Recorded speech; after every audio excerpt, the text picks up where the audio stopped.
Bonjour et bienvenue dans le JT d'actualité juridique de la revue Fiduciaire. Voici les titres de ce mercredi 17 février. Utilisation dérogatoire des titres restaurants, impôt sur la fortune immobilière et bilan du e-commerce en France en 2020.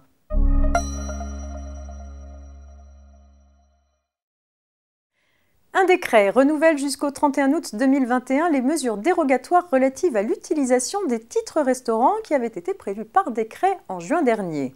Le but, encourager l'utilisation des titres restaurants au bénéfice des restaurateurs. En premier lieu, la période d'utilisation des titres restaurants 2020 est reportée au 31 août 2021 et les titres non utilisés au cours de cette période que les salariés rendront à l'employeur dans la quinzaine suivante seront échangés gratuitement contre des titres 2021. En second lieu, le décret renouvelle les conditions dérogatoires d'utilisation des titres restaurants dans les restaurants, les hôtels-restaurants ou les débits de boissons qui y sont assimilés jusqu'au 31 août 2021.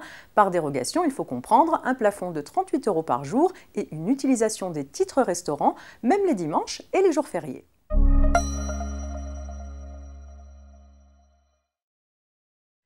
On poursuit avec un rappel de l'administration fiscale. Les particuliers qui ont acquis, avant le 1er janvier 2018, des actifs immobiliers taxables à l'impôt sur la fortune immobilière, l'IFI, en remploi d'une indemnité perçue en réparation de dommages corporels, peuvent déduire de l'actif imposable à l'IFI le montant actualisé de l'indemnité perçue.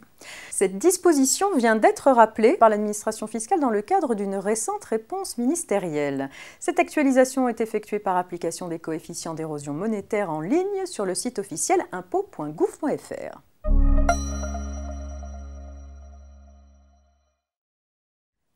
Et on termine ce JT avec le bilan du e-commerce en France en 2020. Au terme d'une année sans précédent, la Fédération du e-commerce et de la vente à distance, la FEVAD, dresse son bilan annuel du commerce électronique en France. Un bilan plutôt positif pour le secteur puisque les ventes sur Internet atteignent 112 milliards d'euros en hausse de 8,5% sur un an, certes inférieure à celle de 11,6% en 2019.